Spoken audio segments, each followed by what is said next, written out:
Yes, it's What a Boast, a celebration of Reeves and Mortimer. Please welcome your hosts for this podcast, MJ Price and Paula Wiseman.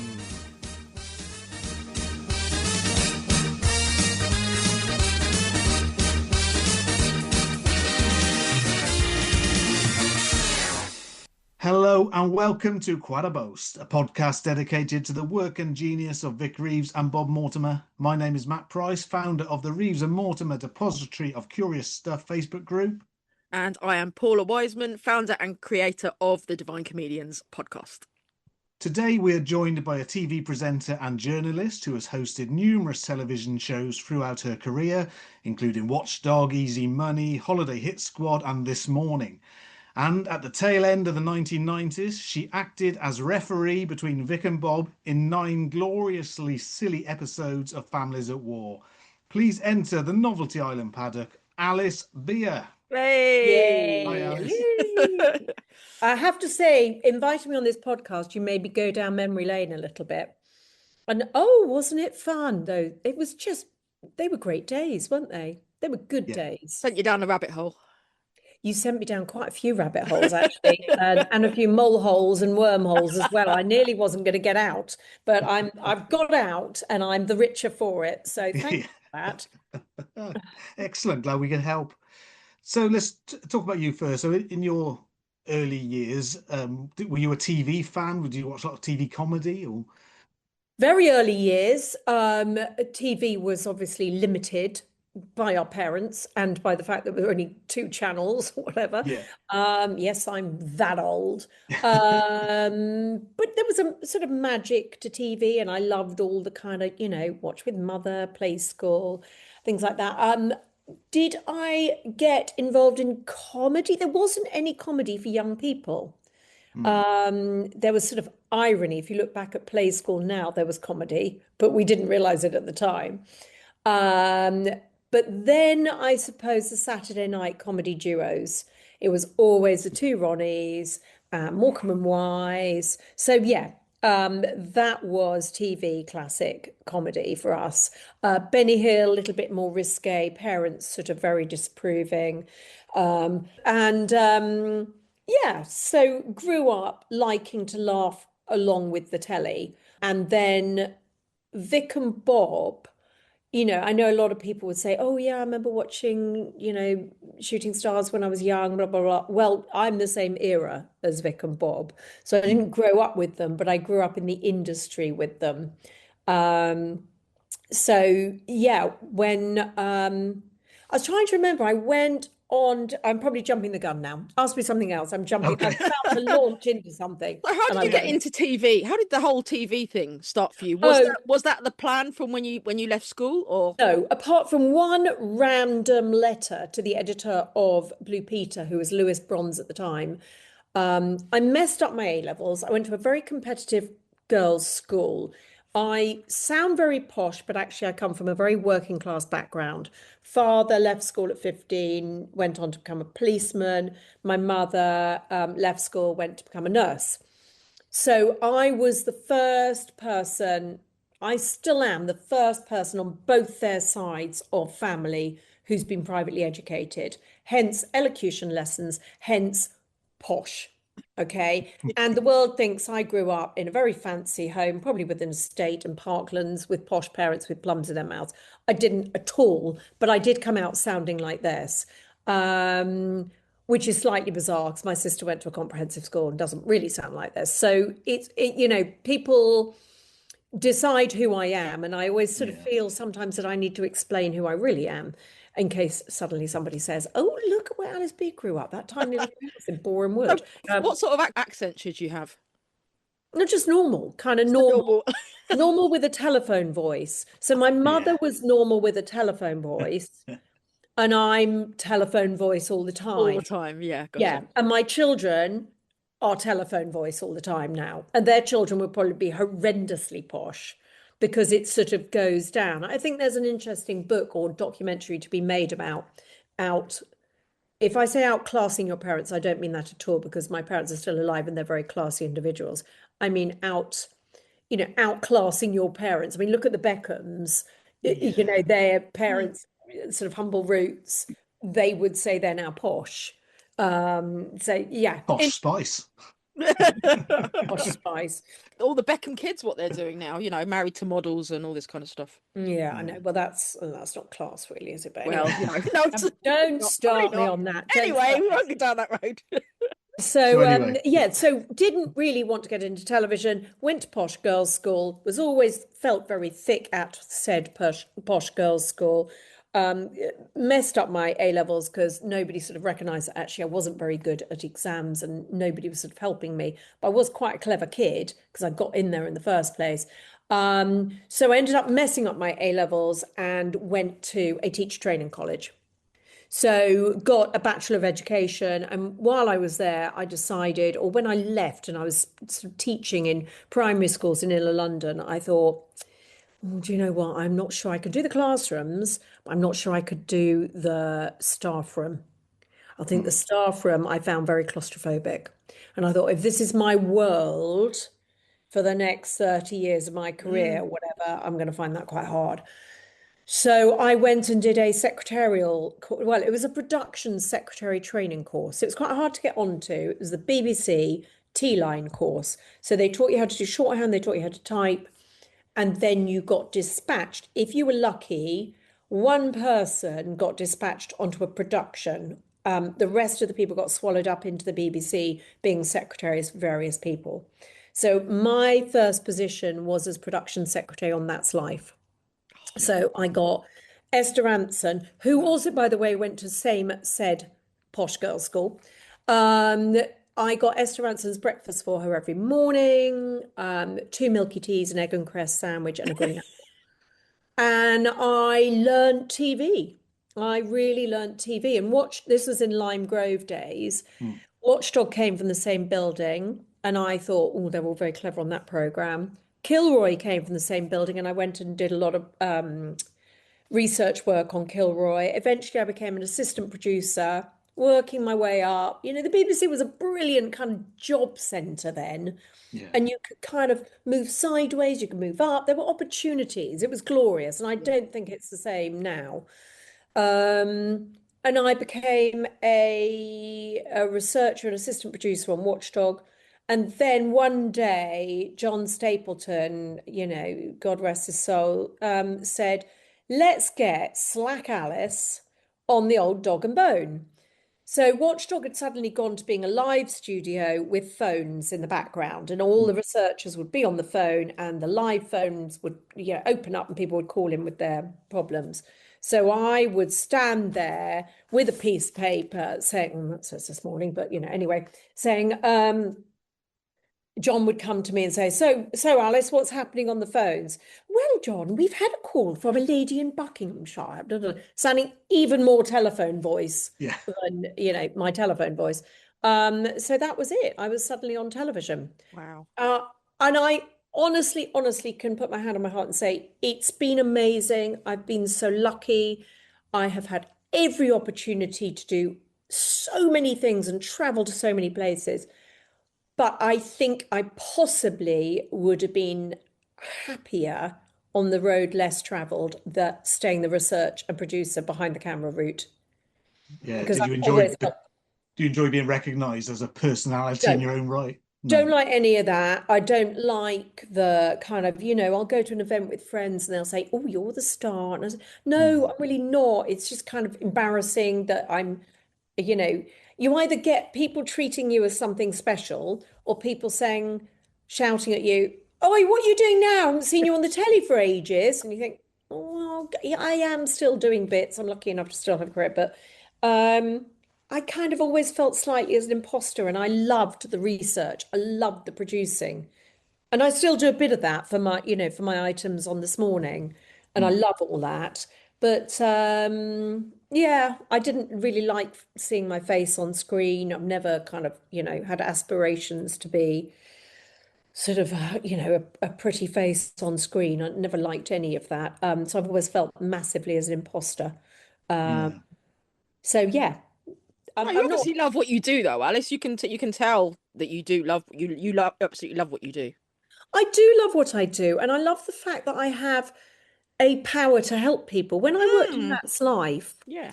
we had, and we still have, interestingly, a really strong WhatsApp group with all the ex-lifers, we call ourselves. And Esther is very active on it. She's messaged about 5 times today. And that's a thing of great joy. When I was on that program, there were 15 million people Oh watching on a yeah. Sunday It was night. huge. It was a huge show. 15 million. That's more Yeah. than watched the Queen's funeral. It Wow. is. Isn't that extraordinary? So yeah, I can't remember. I lost my train of thought. But yeah, I do love what I do. That's where I was going. Every single person that wrote into That's Life, their letters were read, and it was always a letter. And Watchdog, when I joined, people were writing letters. Then there were the phone calls. Um, and each and every one was read, and you helped people by writing back to them or then calling them. Well, now it's very immediate, and people call into This Morning, and it's much more. The job has changed into empowering people to help themselves, Yeah.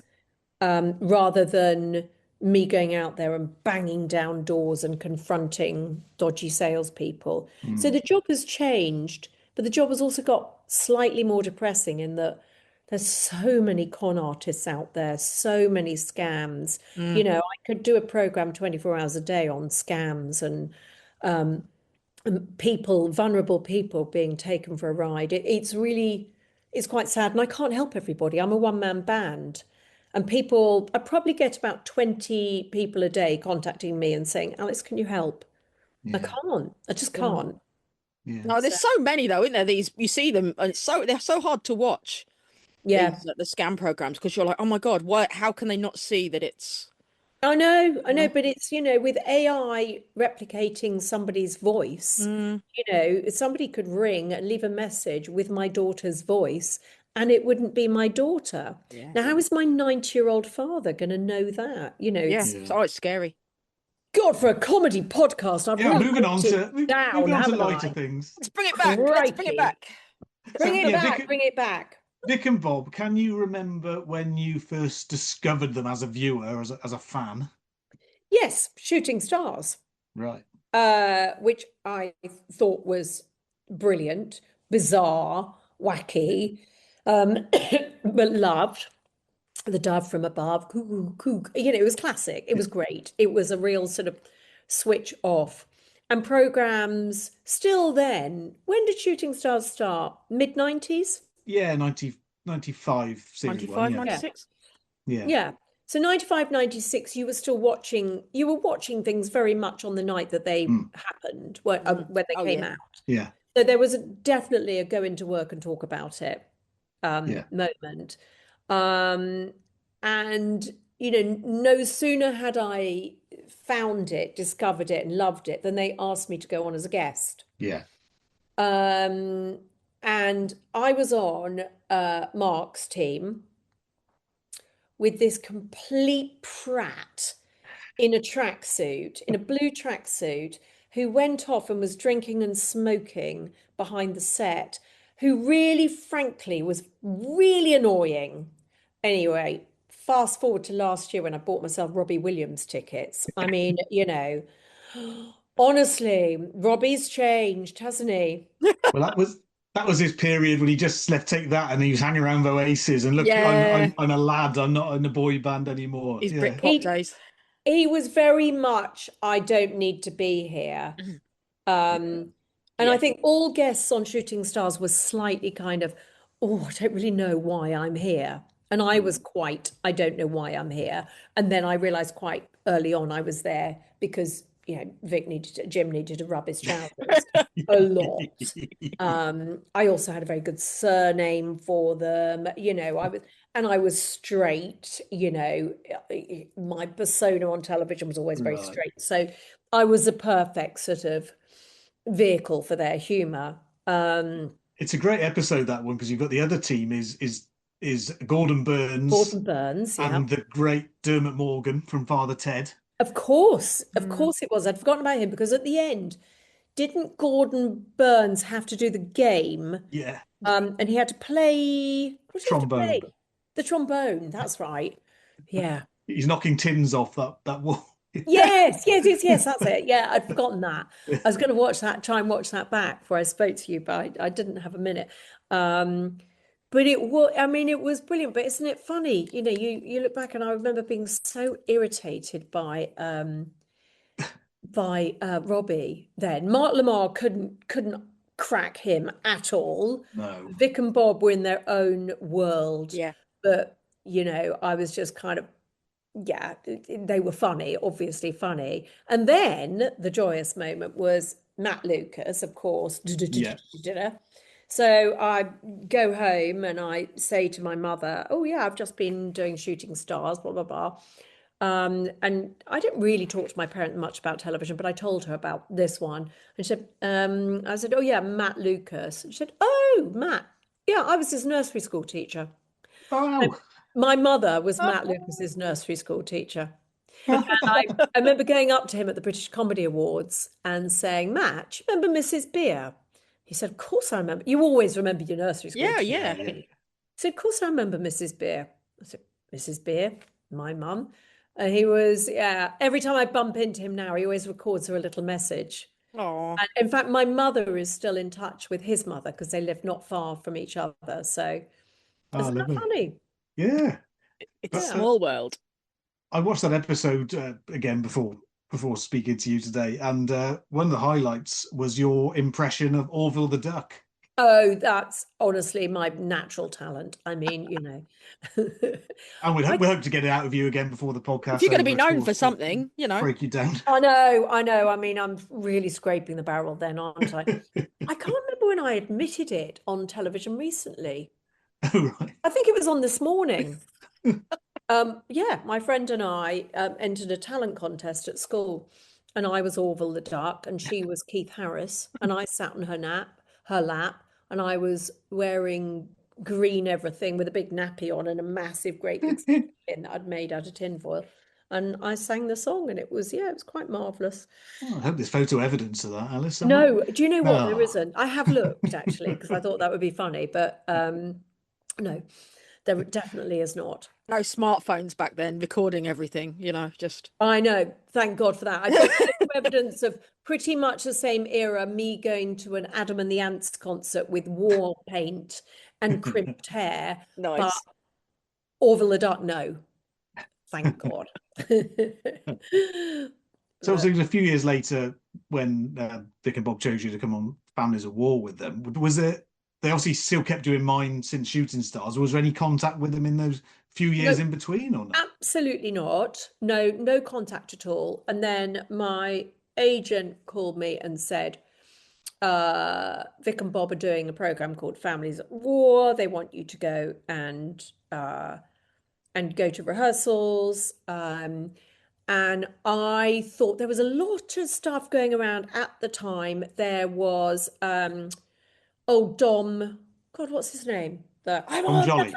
Yeah, Dom Jolly. Dom Jolly, yeah. Yeah, so there was a lot of kind of sort of booking celebrities and then sending them up. I was convinced that that's what this was. So it was completely out of my comfort zone. I went along to this church hall in Notting Hill where they were doing a rehearsal and sitting around a table. And I chatted to them about what it was about. And I still left there convinced that this was a wind up. And I had no idea. What, a comedy program? Me? No. I knew that Ulrika obviously had been their sort of blonde ingenue, before. And I thought, well, I'm not beautiful like Ulrika. I wasn't, sort of the leggy blonde figure. Much more leggier and blonde than I am now, but that wasn't who I set out to be. So yeah, I felt deeply, deeply uncomfortable with the whole thing. And until we were recording it, I still actually wasn't convinced that it wasn't just a massive wind up. Wow. So I'd like to go back, actually. If I could have one thing, it would be to go back and enjoy it. I would enjoy the script meetings. Not that I didn't enjoy it. It's just I would relax and lean into it. a bit more. And I could say that about much of my, TV life. I would just try and relax and lean into it a bit more. But when you're doing very serious programs like Watchdog, Yeah. where you've got lawyers breathing down your necks, and if you say the wrong thing, you could be responsible for closing down a perfectly innocent company. I took everything very, very seriously. And that's why when Families of War came out of nowhere, I kind of felt very, very ill at ease. But the process was incredible. I mean, those shows, I don't think I have ever, if you ever asked me what my funniest moment in my life was, it is a Families at War episode. And would you guess? Would you hazard a guess? Is Leo Sayer involved? Yes, it is. 100%. Leo Sayer treading by mistake on a still active treadmill and scuttling under a crash mat. I think we had to pause. I think it cost about half an hour of studio time for everyone to stop laughing. I remember I was wearing the BBC used to pay for expensive clothes, and I was wearing this very expensive outfit, and I honestly nearly wet myself. I honestly had to go and just compose myself. It was the funniest moment. So obviously 2 families at war, and the family, I'm sure you've seen it maybe, but so one family, one guy had to, as his challenge, run, and he runs with weights. He's super fit, so he had to run on a treadmill with a weight on his back, and that weight was Leo Sayer. And Leo Sayer had to sing "When I Need Love," I just close my eyes, etc., etc. And they did this, and it was great. And obviously Jim or Bob, I can't remember who, was turning up the speed on the treadmill. The guy stuck with it, and he did his thing. It was brilliant. He kept going, and the audience went mad. And the guy stepped on the side of the treadmill. Leo climbs off his back and steps on the active treadmill, and just literally shot across the studio and went under the crash mat. It wasn't that he just skidded across the studio floor. He literally, Leo Sayer, scuttled under the crash mat. It was hysterical. It's great telly. Yeah, Jim's trying to keep a straight face. The guy who Leo Sayer's on the back of is cracking up. Leo Sayer tries to style it out. He says, "Yeah, I'm cool. It's fine." And he just wasn't. I mean, it was just very, very funny. Just classic. But that whole thing, I mean, it was genius, actually. So when they booked me to do it, it was going, and when we recorded everything, it was to go out at 9 o'clock at night.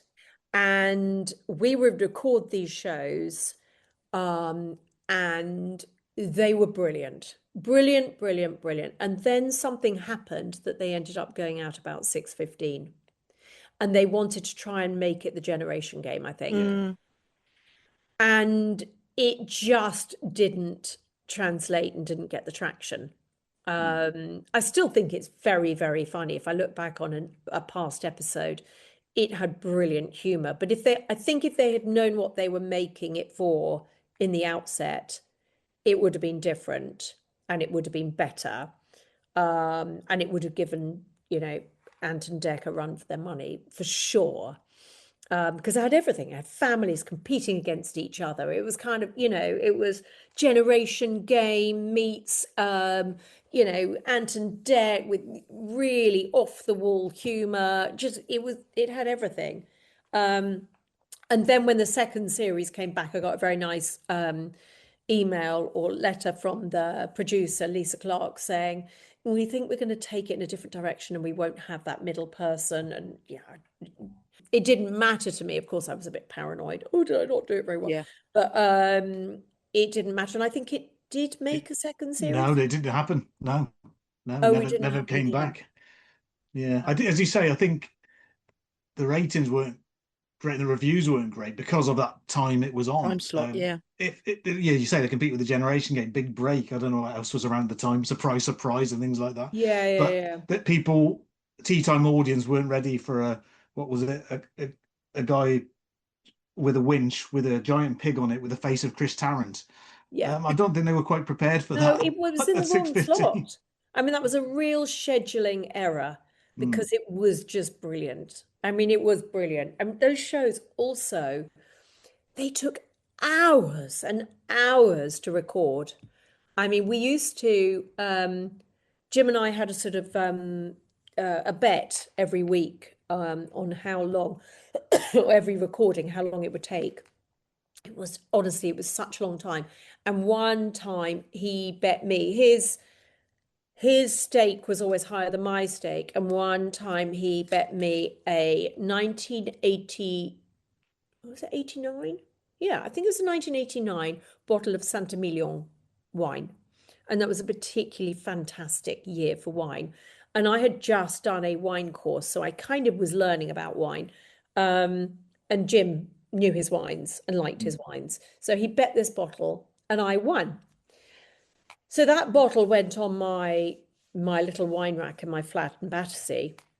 And a few years later, when I met this guy and who was running production companies with Noel Edmonds, I took him back to my flat and I went to get changed or something, or get some glasses. And I said, he said, can I open some wine? I said, yeah, help yourself to a bottle from the rack. And he looked at this wine rack, and I swear Jim is responsible for me getting the man that is now the father to my children and my life partner. Because he pulled out this bottle and he obviously thought, Christ, she's a keeper. She's got a bottle of really decent plonk on here. And I think I'd sort of found out how much it was worth. It was about 100 quid, that bottle of wine. And way back then in 1990, whenever it was, 9, when I met him, that was a hell of a lot of money to be drinking. Yeah. So, and we'd already been to the pub and had dinner. So we drank a £100 bottle of wine, half cut. And probably, if I was honest, left most of it. Yeah. But there we go. So yeah, thank you, Jim. I'm not sure if I've ever told him that story. But yeah, there you go. Wow. I think, when they say Lisa Clark said that they might not use you if there would have been a second series, I think that would have been a mistake because you were perfect in it as an anchor between Jim and Bob, because obviously they can go off on flights of fancy, and especially that time of day, you needed somebody to keep it in reality. Yes, I think they wanted Missy Madam, didn't they, really? Yeah. Wanted a sort of Missy Madam, school mistressy kind of figure. And I suppose, I kind of tick those boxes. So would I enjoy it now? Oh my God, I would love it now. Love it. And I would relish it. And I would shelve any kind of imposter syndrome. And I would just get on and live my best life. But then I was just, a little bit paranoid, a little bit kind of like nervous about the whole thing. And, what was I doing? This is Saturday night television. Yeah. This was, big shakes.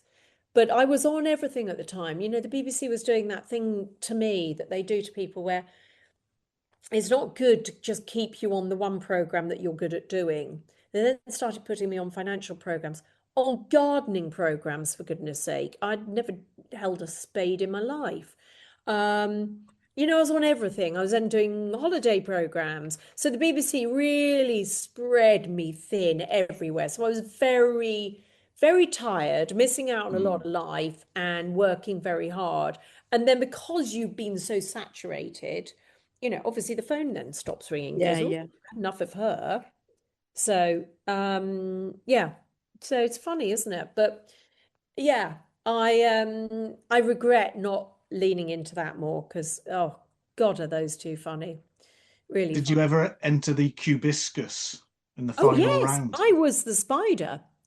That was genius. Now, I've told my daughters about that. So to have a huge 3-dimensional arcade game, grabbing game, was just brilliant, with the prizes all on the pedestals and the contestant.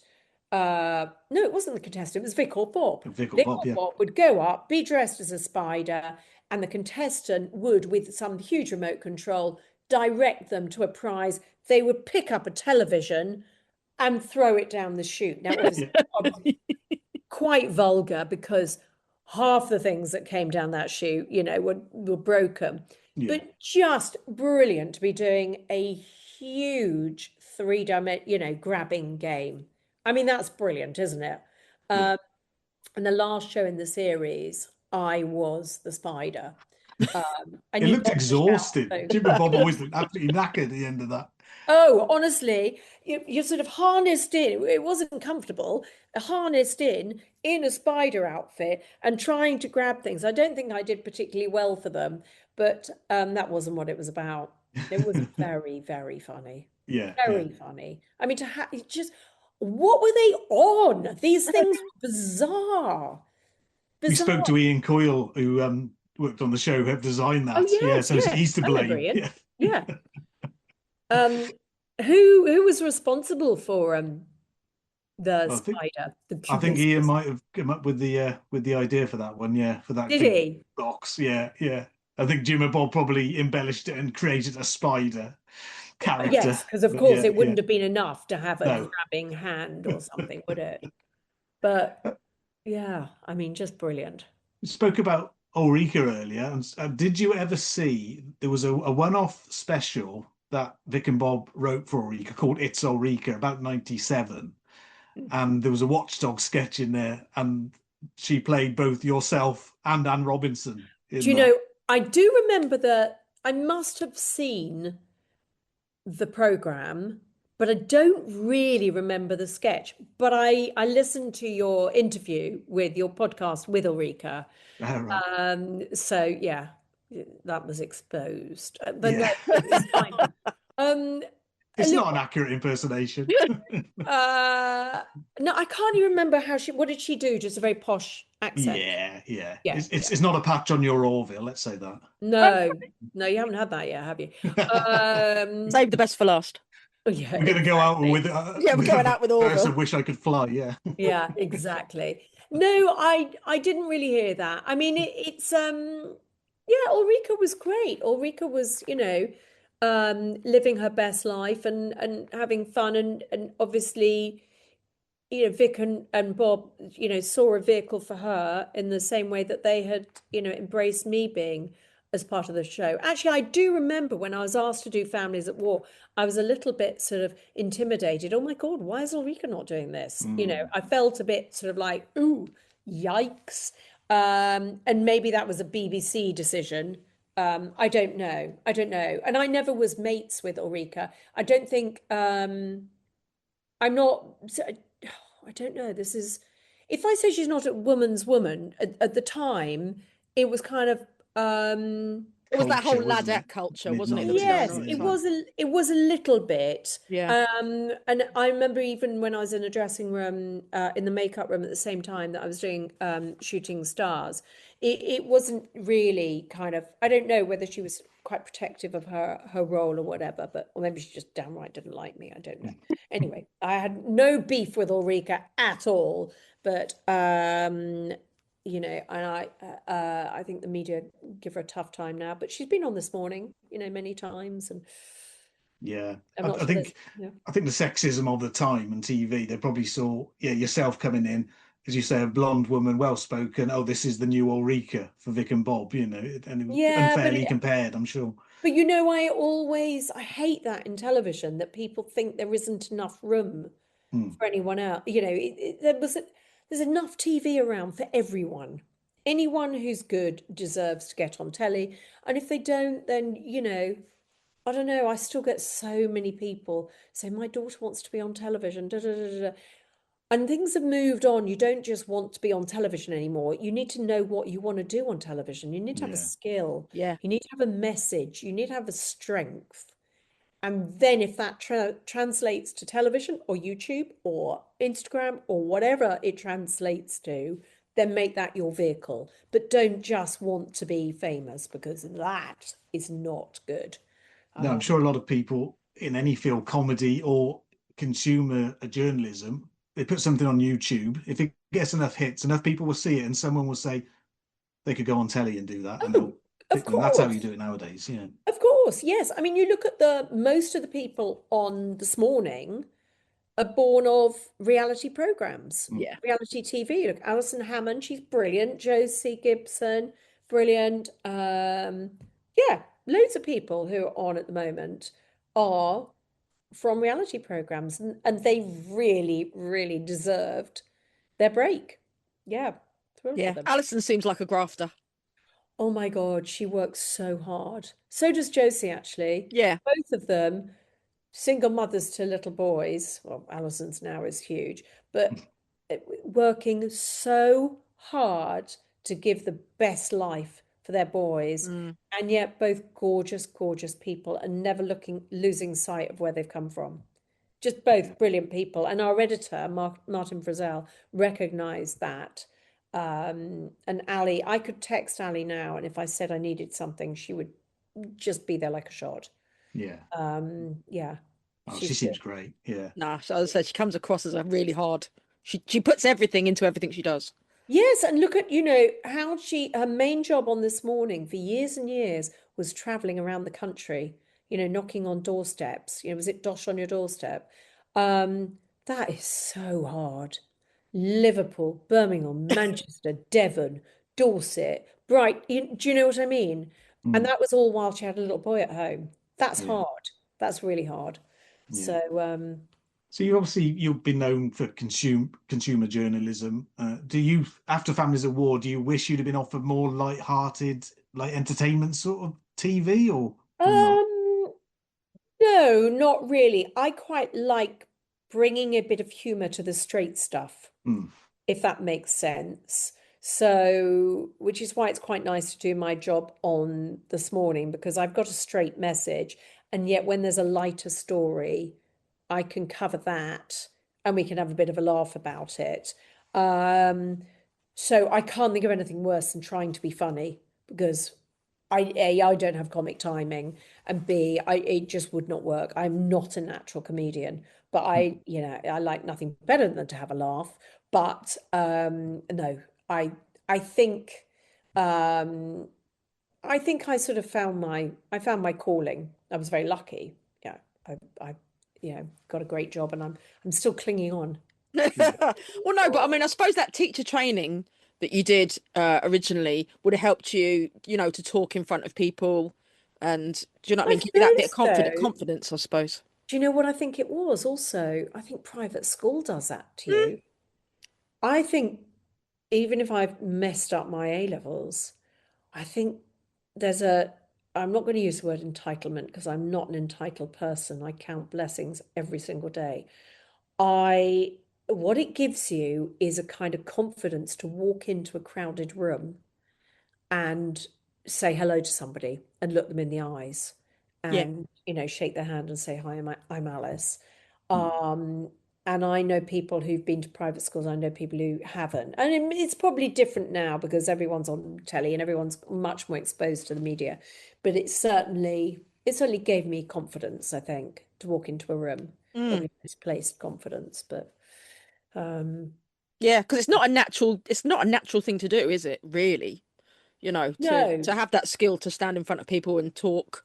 No, and actually, standing in front of people and talking is much, much, much harder than doing it on telly. So when I'm sitting on the sofa with Ben and Kat and chatting to them, that's kind of not really like broadcasting. That's just Yeah, sitting on you're the just sofa. chatting.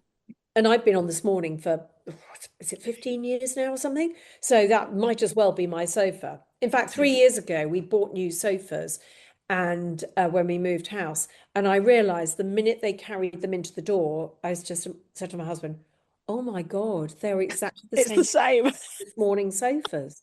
I had bought two This Morning sofas. Oh my God, that's ridiculous. In fact, this Christmas, I bought covers in an olive green to go over the blue covers so that, You yeah, can I no escape. longer have the This Morning sofas. Yeah. Yeah, you say you do have any comic timing, Alice. I can remember you and with Jim and Bob at the beginning of each Families of War show. You always had a little bit of exchange together. I was watching one building up to this where Vic's got some hot dogs on a plate which play a tune. I forget what tune it is Oh my now, but you God. you have to squeeze the hot dogs to make a tune. I'd just So, completely forgotten about that. Are all the episodes out there? Are they all there? Yeah, they're all on YouTube, I think. Are they? Yeah. So you Isn't did a that lot out of your comfort zone, shall we say, with them. what they used to do at the back of the set before the doors opened and you came on? Was they went through, it's quite interesting. They did this amazing routine of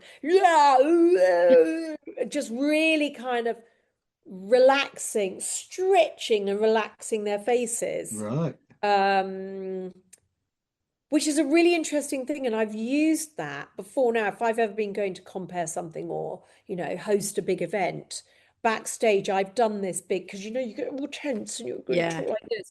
If you do that whole gurning, massive gurning, you then suddenly relax. So probably before we went out, we'd probably had a couple of glasses of wine and done a bit of gurning. So Yeah. if I look out of my comfort zone, then I'm probably a bit pissed. Yeah, slightly drunk. Yeah. Yeah. Well, the recordings did take a long time, but yeah. It's been about 25 years, I guess, now since Families at War. Have you had any contact with Jim and Bob since then or Well, I not? used to suddenly, funnily enough, on Watchdog, we were booking, was it Value for Money? Face Value. I did a program called Face Value, which was a spin-off of Watchdog. And we were booking this blonde model. And I thought nothing of it. She was very nice, blah, blah, blah, blah, blah. And then a couple of years later, I was at this event and I had my twin daughters. And then this blonde model came over to me and she said, "Hi, Alice." And she had twin daughters with her. And I looked at her, I thought, Christ, I know you, I know you. Why do I Who know could you? this How do I be? know you? And she said, "It's Nancy." And she said, "I'm Oh, with Jim." And I was like, "Oh my God, hang on a minute. Hello, this is all very strange." So yeah, she was there. We were at a wow. weird event. And I just keep bumping into her. And she always comes up to me. Oh, she's lovely. And Yeah. oh, she's so Yeah, she's lovely. amazing. They both are, but she's so lovely. And she comes up to me and she says, "Hi, Alice."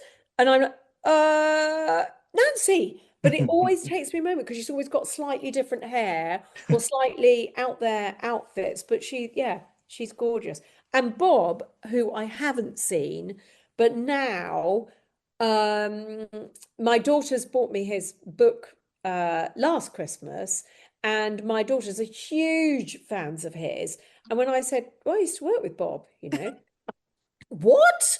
And so, of course, they had to start looking up Families at War, and I just sent them some screenshots of me and Vic and Bob, and they're like, Yeah. "Oh my God, what?" And they loved that, of course. So, Yeah. yeah. It's great that Bob, as you said, that was like mainstream Saturday night TV, and perhaps people weren't ready for that then. But now Bob is everywhere with the Isn't he? fishing and Would I Lie to You and the books. National treasure. Yeah. Yes. So Would I Lie to You, I think, is where we all sort of came back to him. And then there was a spin-off program where they were all put in a house. Oh yeah, the last one Last laughing. one laughing. Last One Yeah. Laughing, that's the one. And he was brilliant in that as well. Just brilliant. I mean, that sort of summed him up, that you just look at him and you're laughing. You just can't help it, can you? Yeah. So yeah, that was quite funny. So, it's just I'm really pleased for him actually. I'd love them to do something else. Oh Wouldn't yeah. you two obviously wouldn't you? We keep pushing. Yeah. We, We'll yeah, we keep nudging, just Who are you nudging? anyone will listen. anyone who listened to us. Yeah, exactly. Well, I rewatched an episode of Late Lunch Mm. with Mel and Sue. Oh, I know. So Mel and Sue and Vic and Bob, it was all quite Is that the one you were on as well? yeah, Yeah. yeah. Sort of looking about 15, cooking sea bass for some it's all very bizarre, wasn't it? All very bizarre. But yeah, it was, and they were good times. But I think Vic and Bob, well, Bob has proved it. I don't know, Jim wouldn't go back, would he, to that? Jim likes I to do his don't own know. It thing. feels like he's drawn a Yeah. line, drawn a little bit of a line under the whole Vic Reeves I persona. think he has. I think, he's got so many strings to his bow. Mm. And He's such a successful artist now. Yeah, yeah. He is, isn't he? Yeah. So his art and his bird watching and his beautiful daughters and wife, Yeah. why does he need to go back and put himself in that kind of big foray? And TV's not quite the same as it used to be, is it? Yeah. No. Do we sound like old fogies? But who knows? We live in hope. So, like, have you got anything on your bucket list, Alice, that you still want to do? You've done so much over the years. Is there anything you still you'd like to try your hand at? I want to write a book, doesn't everyone? Fantastic. But Yeah, I've got exactly. a sort of story in me, and I want to try and do that. But I think that just might be something like hard work, or I just wouldn't be very good at it. Everyone's writing books now, aren't they? I think I would like to do some different telly. I think I'd like to do a little bit more. I sort of felt the end of last year, I thought, oh, do you know what? I think I'm done now. I think I was so overwhelmed with things I was doing, charity I was trying to help. My father was very unwell. I was driving all over the country trying to help him and work. There was a lot going on. I felt really, really overwhelmed. And I thought, oh, maybe it's time. Hang up the microphone or whatever it is and see what sort of comes around. I've always been a very fatalistic kind of person. And whenever I've needed it to, life's given me an opportunity. Mm. So I sort of think I need to make a space and then I'm going to see what what happens. I tell you what I really love. I'm sort of slightly conflicted because I really, really love testing things. Right. Like Okay. if you wanted to buy a printer or a thermos flask, I would get down to the absolute nitty-gritty of it. We can't really do that to such a degree on This Morning, and that's not what I do on there really anymore. So I kind of feel that maybe I ought to do that on YouTube, Mm-hmm. Yeah. but I would like to do that in quite not such an earnest way. Yeah. Yeah. So I may be a bit of a two-hander. I'm hoping to do a podcast with a very, very lovely friend of mine called Dan Hatfield, who's a pawnbroker. So we are hoping to do that and we laugh together. So maybe that will be a little bit of light relief. So I don't know. Don't know. I'm just going to see what happens. I've been very, very lucky. Always been lucky, always blessed. I meet a man and he happens to be, a good one. I have babies and they happen to be perfect twins. I'm lucky. I'm very lucky. I've got both my parents alive, late 80s and just turned 90. So Wow. yeah, I couldn't really ask. I've got nothing to complain about. I do find things to complain about, but I really have nothing to complain about. But yeah. So maybe let's just go back and do one more Families at War and have a lot. Yeah, I think this. We'll put the suggestion in. Yeah, yeah, Shall yeah. we? Let's have a Wouldn't that be special. fun if we just did it for old time's sake? Just one. You don't even have to film it. Just let's just Let go them do turn it. up to the. Why don't we just do all it in in my Notting Hill. sitting room? Yeah.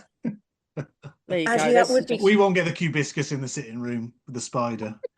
no. Don't know, hanging from the lampshade.